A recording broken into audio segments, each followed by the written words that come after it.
It's the Fulhamish podcast, your independent voice of Fulham FC. My name is George Cooper and welcome to the show.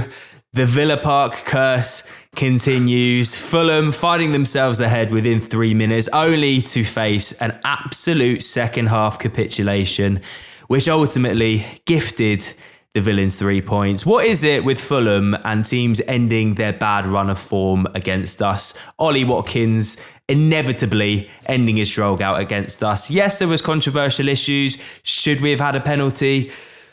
Anyway, we'll come on to all of that, but there's plenty to unpack. But you can't help leaving this game thinking, what if? Villa were there for the taking, in my opinion. And yeah, I think it's points dropped.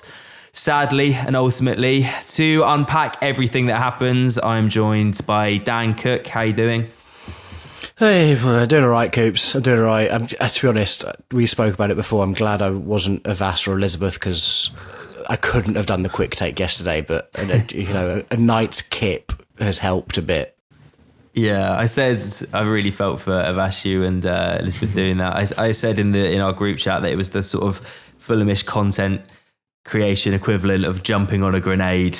Nobody wanted to do that one. So it's much appreciated. That is Avas, who is with us as well. How are you doing, sir? I'm very well. Do you know, I was thinking about standing in a pile of trash with Elizabeth, talking about the trash that we watched on the pitch, and thought, I am definitely a masochist. I don't know why I go up and down the country torturing myself, but you know what? Speaking to you guys, I'm sure I'll feel a bit better about it. Yeah, it's cathartic, you get it all out your system. We're also joined by Jack Kelly. Nice to see you. Thanks for having me. Thank you. No worries. You got some 3-word reviews for us, Vas, if you wouldn't mind. Yeah, so a couple of good ones, really. So Chris came up with not a Buendía, which I thought was a really good play on words. Jakob Krupa with Our Own Villains. Ashley Dennis with It's Getting Varsical. And just to round things off, which I thought was really funny for its simplicity, Fausto with Everything So Bad. Yeah, it's just one of those games. It started so positively as well. We saw Raúl Jiménez come in for Muniz, who is injured. So we're thinking, okay, Raúl, show us what you got. And then within 3 minutes, Dan, he'd found the back of the net with a sublime header, a brilliant corner delivery from Lukic. Raúl loses his man, catches Villa napping. Martinez, supposedly the best goalkeeper in the world, rooted to the spot. And you couldn't help thinking, right, this is going to be our day. Villa had terrible starts to the season. Fulham looking good. Let's bring it. 4-0. Let's see. But then, unfortunately, it didn't happen. But, I mean, within 3 minutes, were you guilty of having the same feelings as I did, thinking that we were going to go on to absolutely smash them? Absolutely not. No chance. No way. But it was good to see a quick start. It's the first quick start we've had this season. We've really found ourselves growing into games rather than hitting it from the off. Trademark Raúl, really, really lovely header. It continues a string of wonderful Sasha Lukic set-piece deliveries as well, which is good to see. It's something that he's brought into his game, and he must have been working on it a lot because he wasn't that great at them last season. I didn't love seeing him over corners last year, but this year he's been very good. And I was relieved, actually, at that point, because when I saw the lineup, I was at Cambridge United on Tuesday, and I thought Raúl really, really struggled. He just didn't look at it. The ball was pinging off him, and I was quite nervous seeing him in the starting 11 based on that performance. So to come straight out the blocks and do that was great. Obviously, it comes at the cost of actually injuring himself in that motion, and probably actually would have been a weirdly better place if that hadn't have happened at all, and it had been 0-0, but we'd kept Raúl on the pitch. Yeah, Jack, do you have any more insight as to what the injury was? I think Silva revealed to TalkSport that it was a muscle problem, which meant that he wasn't able to continue the game. First of all, have you heard anything else? Was anything else revealed in the post-match presser? And also, I just want to hear your thoughts on where that left Fulham, because without Raúl on the pitch and without Muniz on the bench, we were effectively strikerless from that moment on. And I just wanted to hear your thoughts on that, because it left us in a bit of a strange situation. Obviously, Adama Traore having to come on and play as a sort of false 9.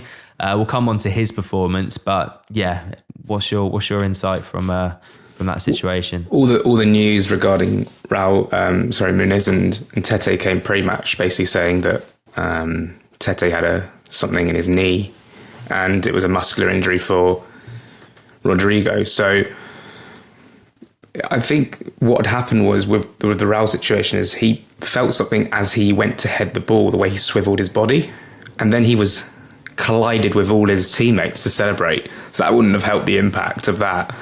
And I think that the pain was just too much. A report came out this morning saying that he's only going to be out for a few days, but we'll have to hear from Marco on Thursday when he does his press conference pre-Bournemouth.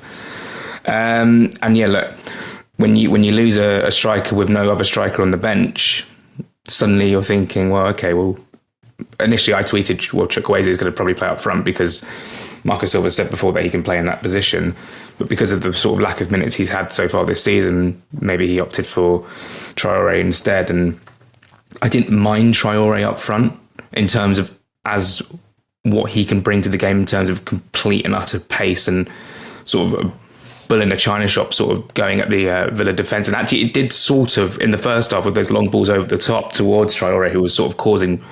He wouldn't take the ball down as such like a Raúl or Rodrigo, but he would chase after them and then probably get to the ball first because he's putting those defenders under pressure. I didn't mind it as an option when I play FIFA. I play Traoré up top because of his pace.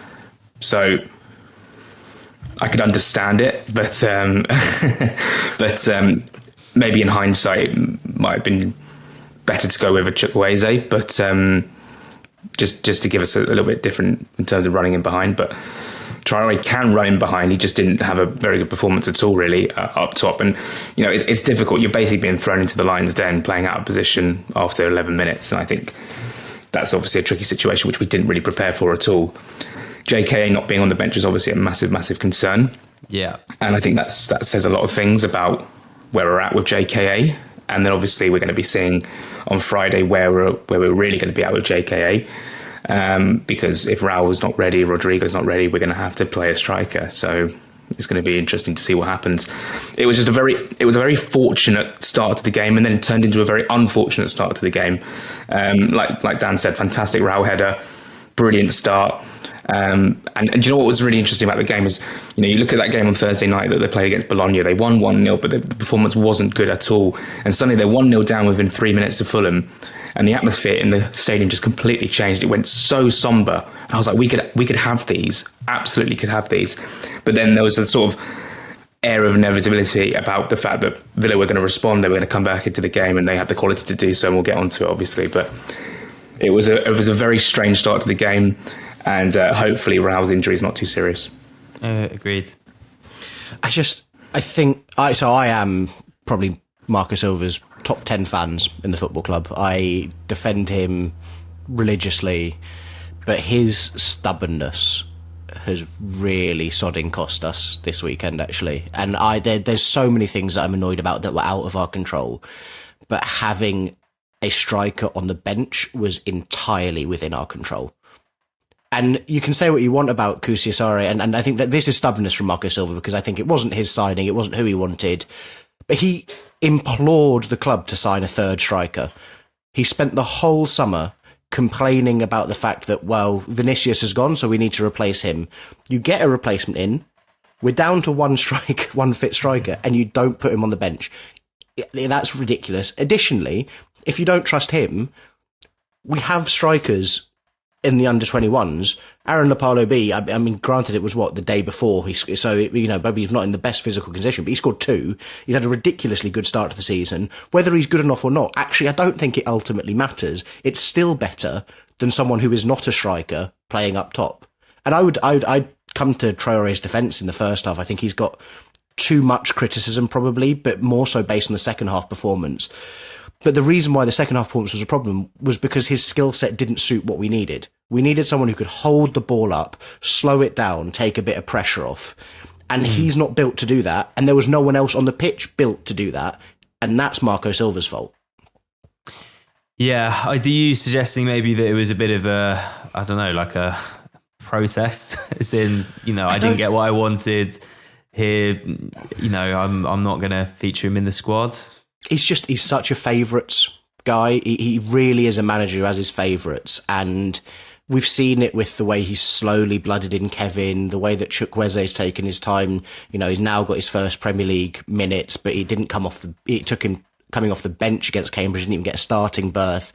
Like, he doesn't trust people enough at times, I think. And the fear of the unknown of like, he doesn't know what Kusiasare is going to do on the pitch has stopped him from doing it. And it also goes back to Tuesday night against Cambridge.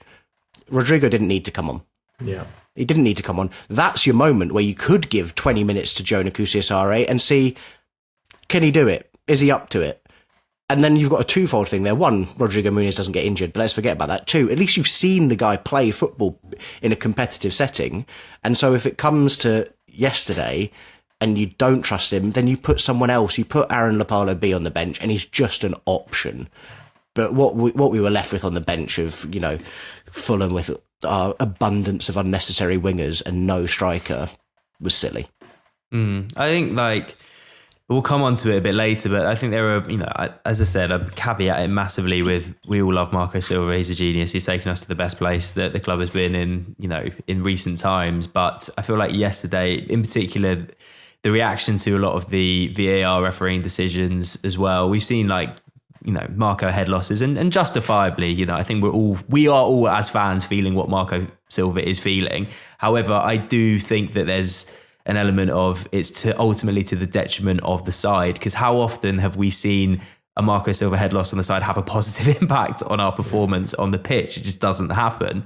And yeah, it's incredibly frustrating. Let's come on to the two decisions, both of them featuring Josh King, who I think was exceptional yesterday, by far the best player that we had on the pitch. So Adama, I think it's one of the most positive moves that he does while he's on the pitch. He puts a lovely through ball to King on the 22nd minute. King through on goal, nips it round Martinez and is taken out, right? He's booked for diving and it's not given as a penalty. This decision has really split opinions. I'm seeing a lot of arguments on each side. Personally, for me, I think that it is a penalty. I think that whatever the referee makes as his decision is the thing that ultimately stands. I don't think that any VAR intervention is going to overturn it. I think I can see why he didn't give it. If you slow it down, it does look as though King is already heading to ground when the contact is made, which I understand. However, you can't help but feel hard done by here. I think it should have been a penalty. I could argue that it could have been a booking or even a red card for Martinez. There's another thing which goes in Martinez's favour, which I believe he gets a touch on the ball after King has knocked it round him, which is perhaps going against us.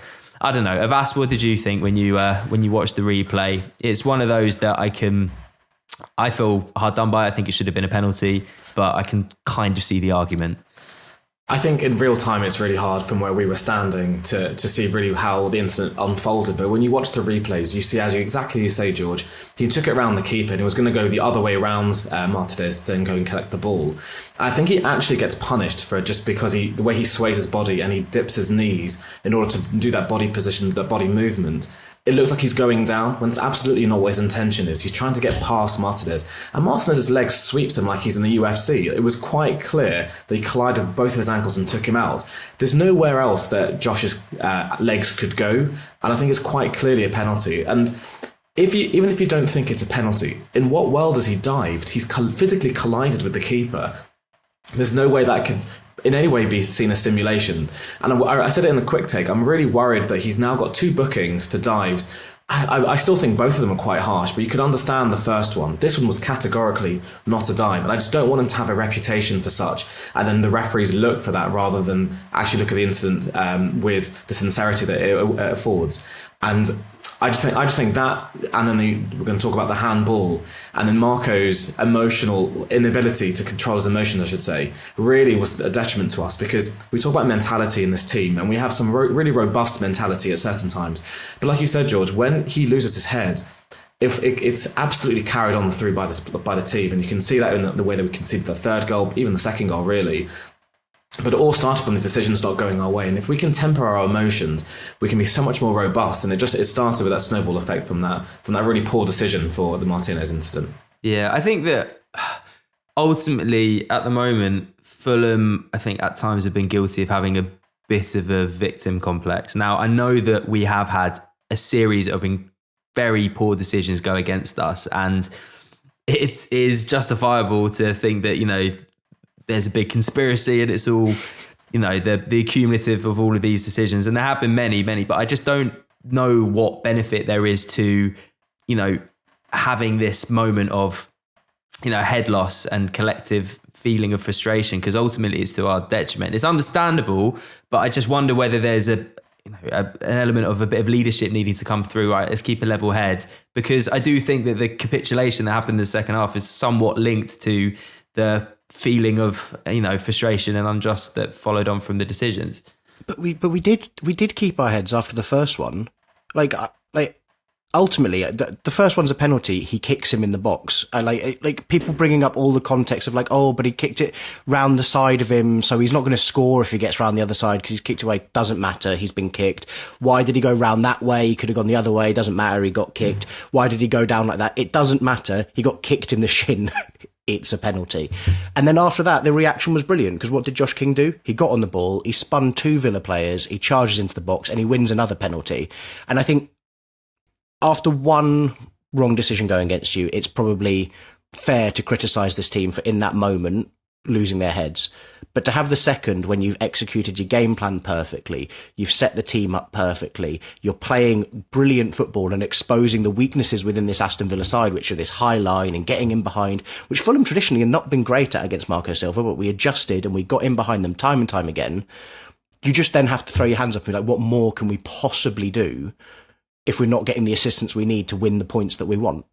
The second one we're coming on to is for me, Stonewall penalty. That is a fucking ridiculous decision. Excuse my French, but it's I don't understand. It's got to, you put in the group chat, Dan, at the time, it's just like, it's got to the point where I don't even understand what is and isn't a handball right now. And there's a tweet that came through from Fulhamish that just said, I just want consistency. Explain to me how one of these is a penalty and one of these isn't. So the first one is a screenshot of the penalty that went against us, against Chelsea, where Cess is putting his arm out, protecting his face. He's not looking at the ball. It's, for me, what looks like an incredibly natural position for any player to be in that situation when the ball's just been pinged towards him. And that was a penalty. And then Matty Cash, he's got his arm outstretched, but shot going on target. You could, like, physically stopping the ball from, hitting the goal. And yet that's not given. I mean, Jack, I don't think there's a single football fan with a rationally thinking mind that could look at that and be like, how is that not a penalty? I don't know. What did you think? I didn't realise at the time how major this incident was, because I had the monitor next to me and I wasn't watching the replay, because I was frantically tweeting away. It was only when I got to half time and I looked at Twitter and saw these screenshots, I was thinking, how the fuck's that not a penalty? Just to go back on the point about the victim stuff Fulham playing, I just don't think that's a narrative at all. I think from the outside looking in, fans of the Premier League are going to look at Fulham and be like, well, they've had so many decisions go their way. Marco Silva will use it as an excuse, and the fact they've lost 2 away games in a row is just down to poor performance. I completely disagree.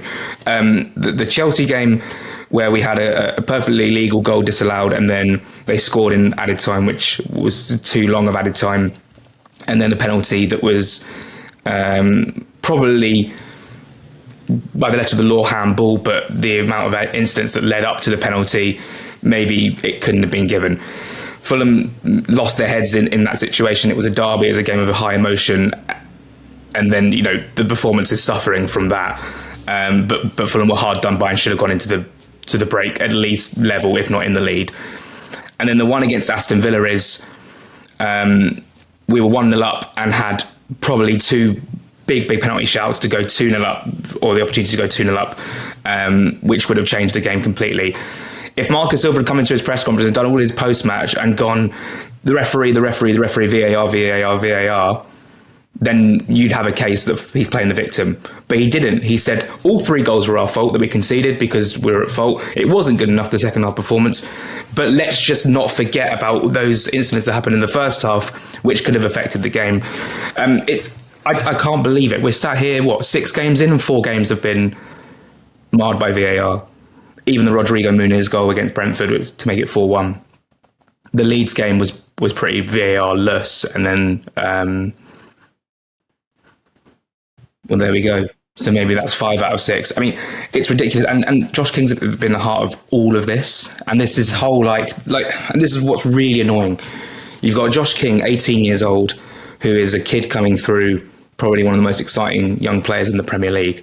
And suddenly, within 6 games, he's got this whole narrative. Oh, he's a diver. Oh, he's trying to con the ref. Oh, he's been, he's having all these things go against him. Oh, boo-hoo. But the one yesterday is definitely a penalty. The one against Brentford probably isn't, but it's not a dive. The letter of the law is, if you're booked for diving, or if you dive in the box, it's because you're trying to con the ref. At no point with Jordan Henderson against Brentford, and the one with Martinez yesterday, is he trying to con the ref. He's trying to trick the ref into thinking that he's gone down with minimal contact and therefore is trying to get a penalty out of it. He's felt contact against Martinez, he's gone down. And the one with Henderson is not a dive because there is like minimal contact, but he's not trying to con the ref. But again, it's not a penalty, but it's fine. This whole thing that Fulham, I just think, you look at the Wolves situation a couple of years ago under Gary O'Neill, where every single week they seem to have been absolutely fucked over by VAR. It just feels like Fulham are in that situation right now. And the Matty Cash one is absolutely ridiculous. The fact that there's a crossing situation that Chelsea have and Sessegnon puts his arm up, penalty. This is a direct shot, as you said, George, a direct shot which is going towards goal, probably going in the back of the net, and a hand is outstretched to stop that ball from hitting the net. Nah, no penalty. It's only Fulham. They won't make a big fuss. And what will happen is PGMOL will call up Fulham this week and go, I'm really sorry, we've got that one wrong again. And you can understand from Marco Silva's situation, having 6 games where 4, maybe even 5 games have been completely marred by VAR, going against us to the point where we haven't picked up the points that we deserve, because I think the performance against Chelsea in the first half was brilliant. Bits of the performance yesterday in the first half was brilliant, and therefore we should be on more points. And it doesn't surprise me. And Marco Silva, the time in the Premier League where, with Fulham coming to the Premier League and the outside noise is, up and down, yo-yo club, and he's defended us to the wall, absolutely up against the wall, where it comes, sorry, I'm losing my train of thought, where it's like, we're not a top 6 club. We're one of those other 14, right? And so no one really, on the outside world, no one really outside of the Fulham bubble cares about Fulham. Not really. So he has to defend his side, his decisions, not his decision, the referee. I've lost, my head's gone. Just fucking move on. Jack, I'll carry on for you. All I will say is that what's frustrating about this as well is that the language that VR uses is also infuriating. When you can say that Matty Cash's hand is in a justifiable position, that only makes sense if he's a goalkeeper. There's no other reason why he's putting his arm behind him to block the shot. It doesn't make sense as a defender. You're creating so much risk as a defender by having your arms out in that way. It's not natural. It's not expected to be there. It's definitely not justifiable. And similarly, then you can't then also, going back to Chelsea, say that Muniz' movement with the ball is reckless. He had the ball. And I think the cumulative issues with all of these VR decisions, even going back to our goal yesterday, there was a VAR check, and you think all the groans in the stands because everything we do has to have this caveat of VAR interfering and causing havoc. And I think ultimately you go to all these games now and you're waiting for a decision to go against us. It's so deflating, so frustrating. And ultimately, when you have 2 or 3 in one game that goes against you inconsistently, you kind of go, what's the point? What do we do? As Dan said, we executed a game plan perfectly, and yet it gets denied by incompetence. And I really hope they are incompetent because like it just. I'm losing my train of thought. It's just so shocking that they can be consistently this terrible and there's no accountability for it. There's no improvement. A meek and mild apology from Howard Webb with Michael Owen seems to be enough for them to absolve their conscience of the terrible quality and standard of refereeing. And what's this real shame is that podcast tends to now be almost have a VAR section this season because of how many stupid decisions we've had to face and accept. Even look at Muniz against Brentford, like George, you were saying in the podcast, that if he didn't bleed, we would have scored that goal. Like there's so much stupidness to go with it that if you tell me that arm is justifiable and he's not a goalkeeper, it's just so stupid, and it just gets to a point where you think, like, what more can we do to get legitimate goals, to get legitimate penalties, and not have them being questioned so much? It's very tiring. Yeah, no, I totally, no, I get it. Like I'm Fulham fan like the rest of us, and I'm just growing increasingly frustrated by the lack of competence of the VAR. But I'm merely questioning what benefit there is to, because I feel like the reaction that we see is on occasion, whilst entirely justifiable from Marco, I'm merely suggesting maybe it doesn't always have a positive impact on our performance as a team. And I just think it's something that's worth, addressing. I'm not saying I'm not calling him out for it or anything, but I'm just saying I think that there's a link between our performance on the pitch when we see these decisions go against us. Quite often we go on to, have not as spirited a performance in the second half, and it could be linked. That's merely what I'm suggesting. I do agree, Coops. I think we got sidetracked, but I think it's a very valid point, and it plays into, and we'll come on to the second half, but also because you feel wronged and then you go behind in the game, what I saw from Fulham in the second half was a giving up. It was we should be 2-0 up, now we're 3-1 down, what's the point? This is ridiculous. And that's that head loss that comes in. I think that mentality is not okay. And I do think Marco needs to temper himself at times, because it comes from there, it stems from there, right? Like, whenever you see people follow their leader. And it's the same on the pitch as well in that moment. Like, Joachim Andersen has to grab everyone and be like, right, this hasn't gone our way, but let's fix it. Let's just make it go our way. And I think it's really disappointing. I think it's really, I feel really bad for the Fulham fans who were there. I'm so glad I made the decision not to go. But the Fulham fans who were there witnessed a second half performance that wasn't value for money. It wasn't value for effort. There were people who did everything they could to get up there yesterday, and we downed tools. And that comes as a result of the decisions that went against us, but it doesn't justify downing tools. It's not an excuse. You still go, you keep going, and that is really disappointing. And that's where I think Marco's spot on when he says we have to look inwards as well. There has to be a lot of introspection from this result. Obviously we can bag the referees, that's correct, but also based on the second half performance, we deserve to lose that game. Yeah, I mean, we just got to pray that the officials at Stockley Park pull their finger out their asses and actually start doing their jobs properly, because ultimately we're kind of at the mercy of them at the moment. And it feels like, Jack, as you said, we're having our Gary O'Neill, not Martin O'Neill. We're having our Gary O'Neill Wolves moment at the moment, and got to pray it ends soon. Before we get onto the second half performance, I just want to touch on Ollie Watkins' goal. As I said, there was just a real feeling of inevitability about this one. I said to my brother, we were watching it at the pub before, and I was like, Ollie Watkins is scoring today. 11 match goalless streak for Cup of Country before this game. And then, it's a long ball over the top.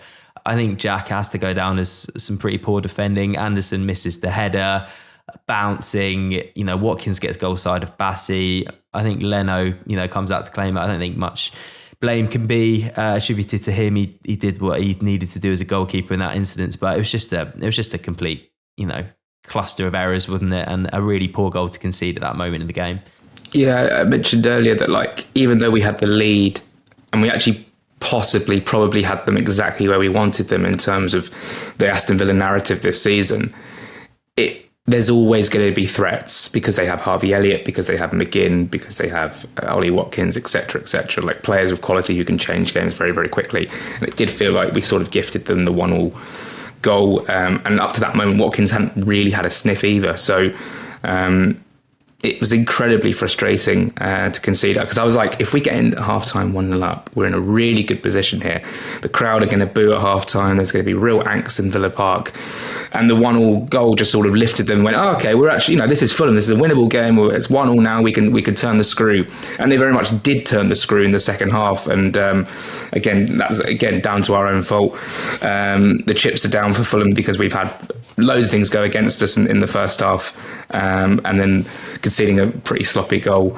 It was a nice finish. It was a well-executed finish, but Bassi probably got the trajectory of the ball wrong, and couldn't clear it off the line. It sort of bounced in. It's such a hollow feeling when that ball hits the back of the net, because it's such a shit goal to concede. You see it happening a mile off, can you? It's just when it looped in, you're like, oh, that's going in, isn't it? Yeah, it was like I said, a good finish, and to give a player like Watkins, who was mentioned in the pre-match press conference, he hasn't scored for so many games, etc.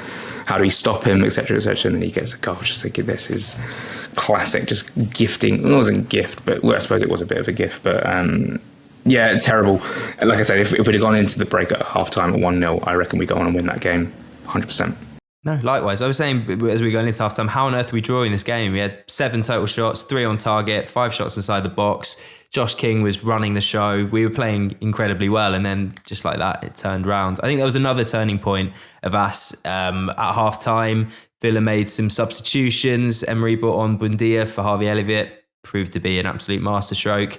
Came in with a goal and an assist. 49th minute, John McGinn goal. Let's talk about it. I mean, it has to be said, incredibly tidy finish from the Scot. Adama loses possession maybe in quite a dangerous area, and then, but I think there's not really much to be said other than it was just an incredibly good. Yeah, I think you're absolutely spot on. Adama just dingle-dangled on the ball for a bit too long, came in field into no man's land, ran into a couple of Villa players, easily won the ball, forced to McGinn. And he don't save that shot. I think the trouble is that Lukic is chasing him, but he can't really be too physical, having already got a yellow card. And so it gives him that half space just to be able to have that strike. And it's a fantastic finish. The power on it doesn't give Lennon much of a chance. And at that stage, you're thinking, well, 2-1, okay, as Dan was saying, we've got Anderson on the pitch, we've got some leaders on the sidelines who can gear up this team to get a level head, and we can sort of go again. It's only 2-1, still completely in this game. And it just goes to show that was one of a few turning points. I was going to go back to maybe even the first half with one of the substitutions that was enforced by Villa. Bringing on Pau Torres completely changed the way that the defence was set up. Up until he came on, we were cutting through them in between the spaces between the full-backs and the centre-backs really easily with those through balls, because Mings isn't the best at organising them. But him coming off of Pau Torres completely changed the complexion of their defence, and that allowed them to have that solid foundation where we couldn't get through them, and we didn't really create much since he came on. And that allowed them to have that confidence to push forward, centrally dominate, and that's what led to the crowding, that led to Adama making that mistake in that second goal. So there was a cumulative element of like good luck and fortune for Villa to be able to have that substitution ready to go when Mings was injured, and it just led to that second goal and what happened afterwards. Yeah, I mean, it was such a kick in the teeth, that third goal. Dan has come on to it. I mean, Buendía hadn't even been on the pitch for 10 minutes. Goal and an assist. It was just, frustrating. Cross deflects in the path. Buendía just smashes it in. Anyone particularly at fault here, or was it just a complete collective lapse of concentration? Yeah, I think actually individually every single one of the back four was at fault in a different way, which is like testament to how we just sort of melted in that ridiculous few minutes. We just lost our train of thought completely. Castagna is probably holding a decent position given that Joachim Andersen's out of position, and he holds and keeps in line with the back line. He then makes the wrong decision for me to step and go towards the ball carrier, which opens up space for Ollie Watkins in behind. Joachim Andersen doesn't track the run at all. There's no communication between Castagna and Andersen there, so they both sort of are guilty of letting Watkins get in.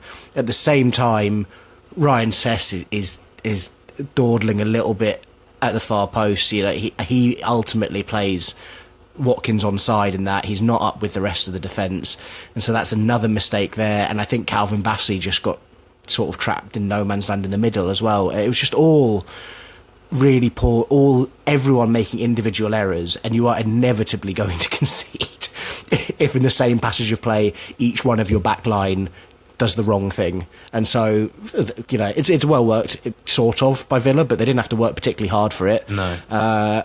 It definitely hits Morgan Rogers' hand, by the way. And I was surprised that VAR again was very quick to move past it. I will say I don't want goals ruled out for stuff like that. His hand's by his side, but we've seen Fulham have goals chalked off for handball in the build up to goals, and so it sucks when you see it happen. You're like, oh, we've had goals ruled out for this before. Maybe they'll rule this one out. Oh no, it's been given already. And I was watching this game in a pub in Cambridge with my partner's dad, just me and him, my Ellie was off having a nice time in art gallery, and when that third goal went in, I had to do everything within my being not to wallop the table in front of me. I was so close to launching my pint off the table, and I was just like, this is a really bad look if you do this in front of your future father-in-law. So I held it in, and I think that was the worst part of it, was I had no emotional release there either. Yeah, so we were in a similar situation. So I watched it with my dad and Fred at a pub near me, and Sunday afternoon crowd at the pub, and there was a telly that was placed right above a big table, sort of like mounted near the ceiling on the wall, and there was a family, or a couple of families. There was about 12 people all enjoying their Sunday roast, kids and all gathered around this table, and I managed to keep it in for the second goal. But when the third one went in, it was just me, Dad and Fred who were like really invested in this game. We were just like, what? Go on, what's going on? I completely lost it, and I had to sort of like recompose myself and sort of sheepishly apologise for disturbing their roast. But yeah, it was head lost territory, that's for sure. You guys need to teach Marco how to control his emotions. It sounds like you guys are really good at it. Yeah. I don't think I did as good a job. Yeah, I feel slightly bad for digging Marco out when I myself, pot kettle springs to mind. On very quickly after the Villa's third jack, we had a golden opportunity to get ourselves back in the game. Martinez carelessly gives the ball away to Iwobi, plays it into Lukic. Side-footed effort, brilliantly cleared off the line by Konza. I mean, it was a huge challenge for Fulham, and it was one of those classic, to use a football cliche, or the one man you don't want it to fall to. But I don't know. Do you feel like Lukic could have done better? He hit the target after all, or was it just a brilliant clearance from Konza? Yeah, I've just seen it back, and when the ball falls to Lukic, he probably thinks he's probably got the whole goal to aim at, therefore doesn't need to put enough power on it. And Konza just covers the space very, very well and clears it off the line. It's good defending. Yeah, it's great defending, but imagine if that was 3-2, it's game on suddenly. That was a couple of minutes after they'd scored 3-1 as well. The frustrating thing about it, from my mentality, was at 2-1, McGinn scored. I was like, 2-1 down, we're still very much in this, and then the 3-1's an absolute killer. And yeah, the heads did drop, and the game's sort of over from there, which is really frustrating. But that opportunity to make it 3-2 would have changed things again. And then the time ticked on. Fulham weren't creating enough, and then it just felt like it was dwindling away to petering out to a 3-1 defeat. Just super frustrating, and yeah.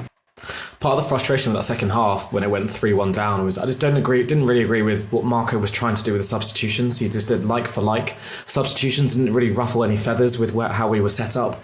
I think it's quite criminal to have Lukic and Berger play 90 minutes at central midfield when you're chasing a game even by a goal, let alone 2 goals, because it got to a stage where we were camped just outside their penalty box with Berger trying to be creative. And he's probably the last player on that pitch midfield-wise that you'd want to have on the ball and sitting trying to work out who to find spaces.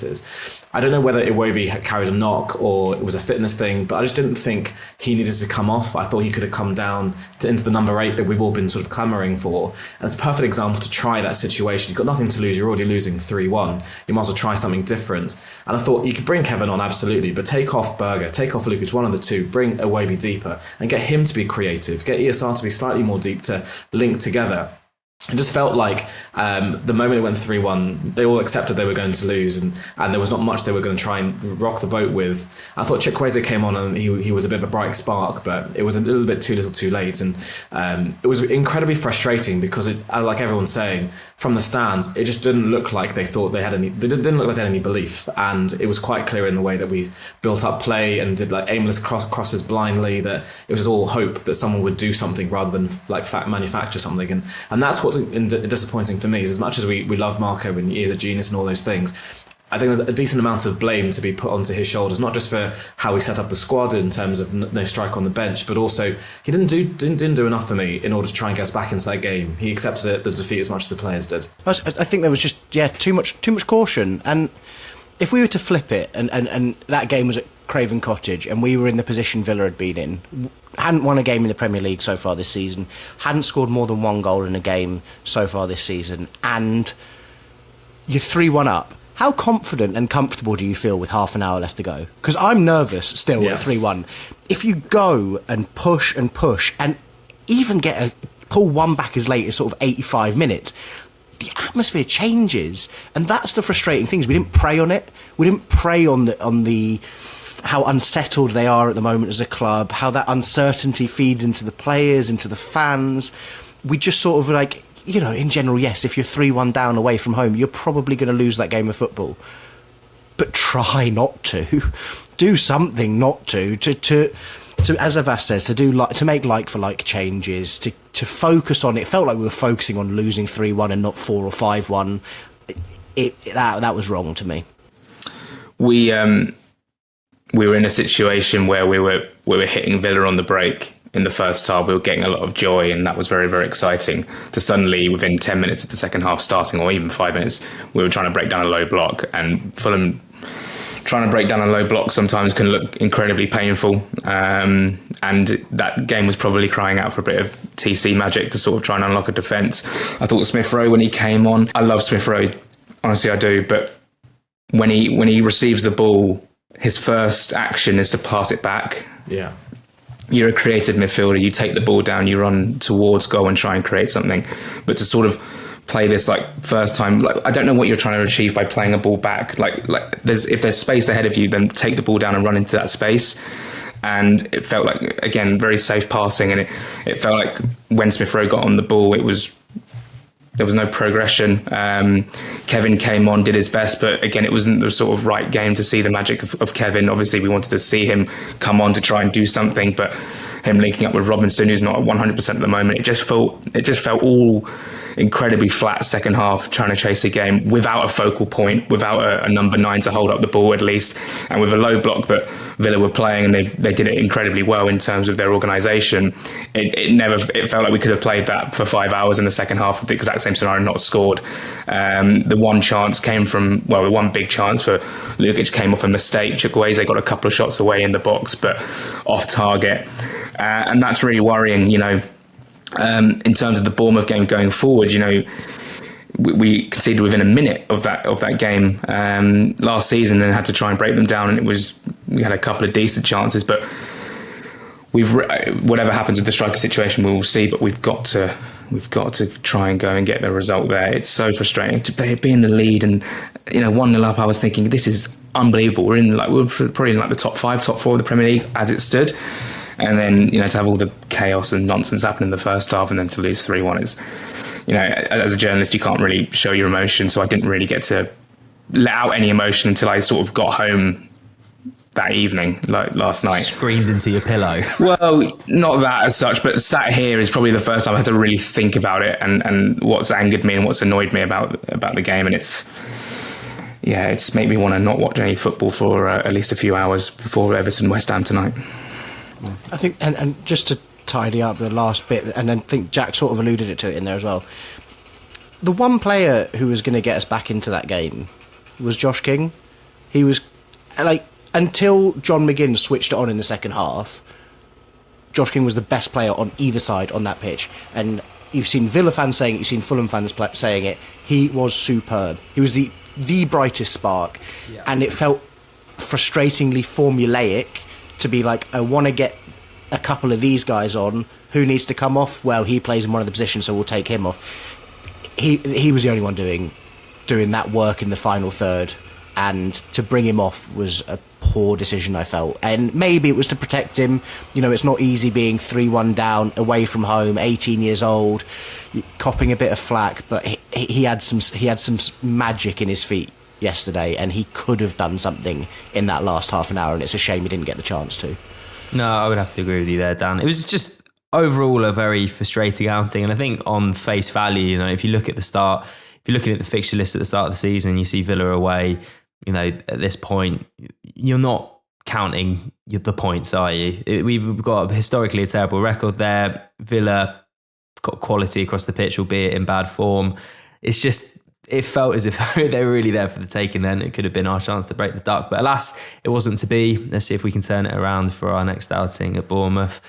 yeah, I think we'll wrap up there. It's good. It feels good to get it all out of the system, you know. But Can I say one funny thing that happened? Go on then, Abbas. What is it? One more moan to finish off this section. No, it's a funny thing. So in the first half, Gassand, their right winger, was obviously on near our side, and he beat a man. He beat another man. I think Sessignon knocked the ball off in for a throw in, and he rolls on the floor and he gets up and he goes to like jeer the crowd like with his hands and stuff, but faced us as the away fans. Was like, come on, and we were like staring at him blankly, like, what are you trying to jeer us up for? We're not your fans. And he quickly realised that he wasn't supposed to do that to us, and turned and tried to find the Villa fans to cheer them up. It was so funny because he felt so sheepish in that moment. It was like probably the only like bit of brevity in the later part of that game. It was so funny. Yeah, sounds like Jack Kelly in the press box trying to stifle celebrations. But this is the thing, like another example, we've scored 2 goals away from home, 3 goals away from home this season. No, sorry, 2, but 3 being Josh, right? Josh King's goal at Chelsea, right? So obviously the Muniz goal, you know, I gave it some a little bit last minute of the game, needed to get something. The King goal, because of the incident with Muniz, goal goes in, I don't even flinch. Because I just know something's going to... And then the same thing happens again. Like, perfectly good header with Raúl Jiménez. Like, all good for professionalism, etc. But my brain's wired now when Fulham hit the back of the net. Especially away from home. I'm just like, oh, well, we'll have to see, won't we? And they still checked it for a foul. They still looked at it for 2 minutes. And this is the thing, like, you watch any game now live, you watch any game on TV, and... the amount of times you hear across the 90 minutes, well, they're just having a look at something here. They just look. Why do you need to look at everything? A goal goes in, it could be a perfectly good goal, but they'll still check it to see, oh, there might be something we have to bring it back. We can't allow this goal for this reason, that reason. Just fucking let the game flow. Stop taking... it's been said too many times, but stop taking the joy out of football. Otherwise, we're all going to just give up, aren't we? I think that the manner of the defeat was so frustrating in so many ways, but there was still plenty in that performance. And actually, that first 45 minutes was arguably like the best 45 minutes we've played this season. And I'm not seeing huge cause for concern here. We're still par for the course when you go game by game. What result do you expect in each game? We are bang on where you would expect us to be, which some people could take issue with. I think that's fine. You know, if you want to be super ambitious, yes, we haven't yet swung a result that we would maybe not expect going into it, and so there's something to be done there. We know we need to get a result against teams that historically we don't, but we've beaten the teams that we're meant to beat. We've got ourselves a big derby win. We've got an 18-year-old playing in the number 10 at the moment who is just electric and a joy to watch. We have an improving, and yesterday was a slip up, but an improving back line based on last season. Anderson and Bassi have formed a better partnership this year than they did last year. It's a shame that it didn't happen against Villa, but I think Ollie Watkins is to blame there because he has caused us so many problems in the past. And we've got a £40 million Brazilian on the bench who hasn't yet got going, but I think when he does, he's going to be brilliant. Samuel Chukwueze came on and looked exciting. Like, there's so many things that we can be fine about here. It's a tough start to the season. We've done what we needed to do. We're well clear of any issues. There's only upside, I think, in this team at the moment. So whilst it's super frustrating, there's no need to be worried. We're doing okay. Yeah, beautiful point to end on. No, it's a long season ahead, and pray the luck starts coming our way. It's bound to, surely. It's got to. Anyway, don't go anywhere. We'll be right back. It's Fulhamish Podcast. I'm George. I'm joined by Avas, Jack, and Dan. Fulhamish this year is brought to you by My Kind of Cruise, the world's first cruise booking app and website. Whether you're a seasoned cruiser or embarking on your first voyage, My Kind of Cruise is the perfect place to book a different kind of away day with unbeatable prices and every cruise option you can think of. From ice fishing to sun in your face in the Caribbean, My Kind of Cruise is founded by a fellow Fulham fan, the brother of our very own Farrell Monk, and Fulhamish listener. And you can get a exclusive discount by using the code Fulhamish at the checkout. So just head to mykindofcruise.com or download the app from Google or the Google Play Store. It's the perfect escape from Fulham, or not as well, because they play Premier League games on the cruises, including 3 p.m. kickoffs, which we don't get here in the UK. So yeah, thank you to My Kind of Cruise. Avas, you've been on a cruise. It wasn't booked by My Kind of Cruise because I don't think you had as good a time as you would do had you done. But if you could pick any destination in the world to go, where would you choose? I'm guessing it's not Paris as you did last time. Oh, I might want to recreate it. No, I was saying to Liz on the quick take, I'd go to the Mediterranean, but I thought about it a bit more and I thought, no, the Caribbean, I think, is the perfect use of going on a cruise because you get to hop islands, beautiful weather, you get to experience the culture of the different places. So the Caribbean is the one. Let's do it. Yes, head to mykindofcruise.com.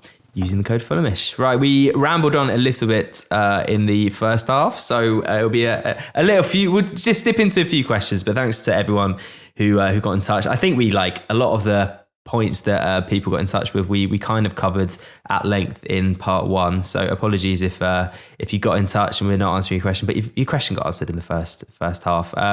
So we've got a question here from, funny enough, Seth the Monk, founder of My Kind of Cruise, who asks. Should Fulham now bring Diop in and drop Anderson? Diop should never have been dropped in the first place, especially if Tete is out. We all know Timo and Anderson don't work well together. Now, I don't know. What do you reckon about this one, Jack? I think that Anderson, whilst he didn't have the best game on Saturday. No, whilst he didn't have the best game on Sunday, I think by and large he's had a relatively strong start to the season, and we're seeing the partnership of Anderson and Bassi improve. So I think it might be a little bit reactive to drop Diop. However, I know he doesn't. He has got his critics within the fan base, but for me, I don't particularly agree with this one. I think it's a real strength of this squad at the moment. How many fine centre backs that we've got, and I imagine we'll see a bit of rotation should we progress into the later stages of the cup competitions. But where do you stand on this topic of debate, Jack? I think one of my pet peeves about football is player makes mistake, therefore should be dropped for the next game.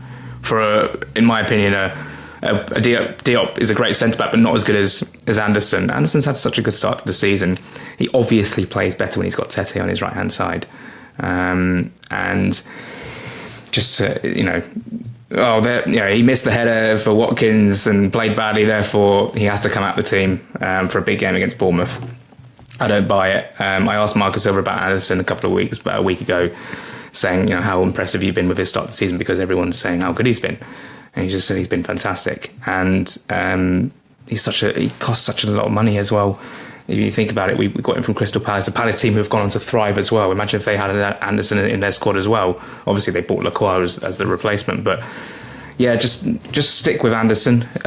Players make mistakes. Bassi, made a mistake yesterday as well. Does he come out for Cuenca? I mean, I don't like it.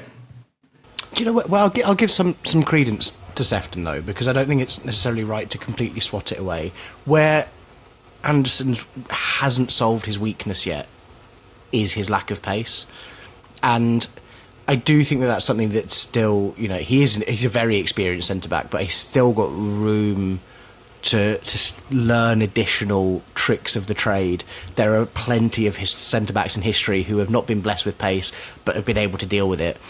He really struggles, especially against Ollie Watkins. He really does struggle, and there does have to be some thought put into this when Fulham are coming up against a striker who likes to get in behind, because currently, with the way that back four is, it causes us issues. Ollie Watkins knew if he could get on the shoulder of Joachim Andersen and get round him, he was always going to have a chance, and he got a lot of joy. And so we've got to be careful there. Like Evan Nilsson, maybe not quite the same way, but he's a similar-ish style of striker who is pretty good at getting in behind a back line. We're going to have solutions there. And I don't think the solution is dropping Joachim Andersen, for the record, but it's not enough just to go sort of rinse and repeat with our back line, because teams will attack you in different ways, and currently we don't have a solution for teams that attack in the way that Villa do. Yeah, I don't know. It's a tough one, but I do agree with you, Jack, in terms of I'm not massively on board for player makes mistakes, it must be dropped kind of mentality. We've got a few more questions just to rattle through before we wrap up. I'm going to ask this one to you, Dan. So Martin from Instagram asks, is Kevin's promise exaggerated and he is in fact not the Messiah? Now, obviously he had a poor showing against Cambridge. I don't think anyone would deny that. and he came on yesterday. I didn't think he was too bad. I think that Villa did very well to stifle his threat. They'd obviously done their homework on him and knew what kind of player he was, and just basically just sort of frustrated him. But I don't think it was a particularly bad performance. And he, had very little opportunity to show what he could do. But I don't know. I feel like there's no denial that we've got an incredibly exciting player on our hands here. But I don't know. You think there's an element of the jury still out, or where do you stand on the Kevin debate? I agree with you that yesterday was a fine, if unspectacular, performance, but we do need to temper our own expectations here of we're 3-1 down. You can't expect one guy to go out and solve it. And I think we are a little bit guilty as fans of like, oh, on comes Kevin, everything's going to be fixed. He's going to beat 4 players and stick it in the top corner. It's going to take time. It comes back to what I was complaining about 2 months ago. Kevin's going to, inevitably, I think he's going to come good in November, December, maybe January, because we didn't sign him until September. We didn't sign him until this month. And that's where it's going to take time. It's going to take time for Marco to trust him. It's going to get time for him to get used to how we play. It's going to take time for him to cook a little bit out, cook that rawness out of him. He's so fun to watch because he's so unrefined, but there does need to be a bit of refinement there. And that's why I don't think he'll start for a while. Like, barring injuries, I think we're still going to see a very similar team to what we're putting out at the moment, and Kevin is going to come on for 30 minutes and he's going to grow and he's going to improve.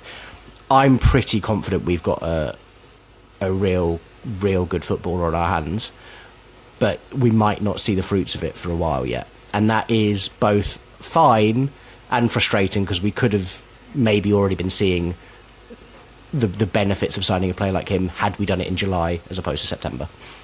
Yeah, it's the age-old ground that we've covered many times at Fulham, but yeah, I may have a little bit of a delayed fuse on that particular firecracker. But you look at the fundamentals. Like, you look at when you just watch him play, he does stuff that you very rarely see anyone who has ever played for Fulham do, and that can't be anything other than exciting. That's great. Absolutely. We got one final question here. I'm going to chat this one to you, Avas. Sam asks, and we've kind of touched upon it a little bit in part 1, but what are we going to do with the striker situation? I mean, JKA, obviously not named. Is it the fact that he's not fit? Is it a bit of petulance for Marco? Muniz and Raúl potentially injured. Like, how do you see this one playing out for the next game? What are we going to do? It's tricky and it's worrying. So it depends really on Raúl's status and Muniz's status ultimately.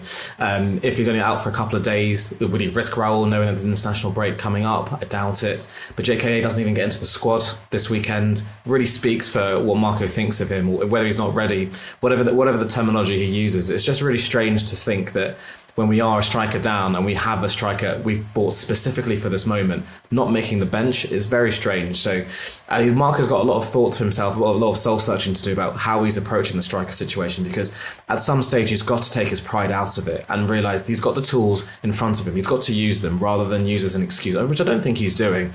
But at the same time, he's got to use what he has and not have favourites to such a degree that it's sort of cutting on our own nose to spite our face. It was a really poor decision this weekend, and I really hope he learns from it and realised that Adama was out of position. He was ineffective as a result. We have someone who is a striker that we brought in. We've got to use him, and if not, you've got to, like Dan was saying earlier, we've got to dip into the academy, and we've got players there who are scoring bagfuls of goals just this week, and so there's no harm in him having some experience coming off the bench or just staying on the bench ultimately.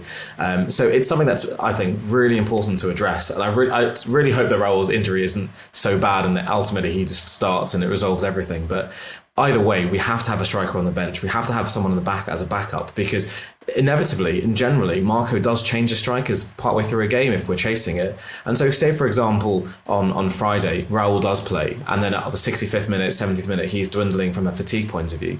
You can't bring Adama back on because of what he did on Sunday. So you have to have that reserve like JK on the bench. And I really hope that is the case. I really hope Raúl is fit enough to play, but if not, Marco has to look into what he's got and use the tools properly. I was trying to be reasonable here, and I was looking through the squad because I was like, it felt a bit unreasonable to say that if Raúl isn't fit, that Kusiasare has to start. But actually looking through our squad and thinking about it, I'm going to double down. He has to. He has to start, because I think the hallmark of this Bournemouth side is relentless, vigorous, aggressive pressing. And we are invariably going to need to go long at times on Friday night. We're going to need an out ball, and there is no one in that squad who can hold the ball up in the number 9 position that isn't one of our 3 strikers. So you could say, I was looking at, maybe Harry Wilson could play through the middle. We've done the Adama Traore thing. I think we feel hopefully that's not going to happen again.